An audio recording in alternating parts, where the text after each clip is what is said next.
Uncle Bud often comes to visit his niece and nephew Anna and Ulrich. This time he has brought them each a big umbrella. Anna's umbrella is spotty, while Ulrich's umbrella has red and white stripes. In the afternoon, all the family goes out for a walk.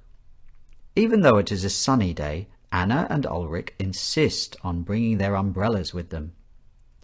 Everybody laughs, except Uncle Bud. "I shall take my umbrella too," he says. They set off for their walk in brilliant sunshine. After a while, they notice there are big black clouds on the horizon. A little while later, they feel the first raindrops starting to fall. Soon it is pouring with rain. Uncle Bud, Anna and Ulrich put up their umbrellas, shouting, up, umbrellas! They are the ones laughing now. They have a lovely time, splashing in the puddles and dancing under their umbrellas.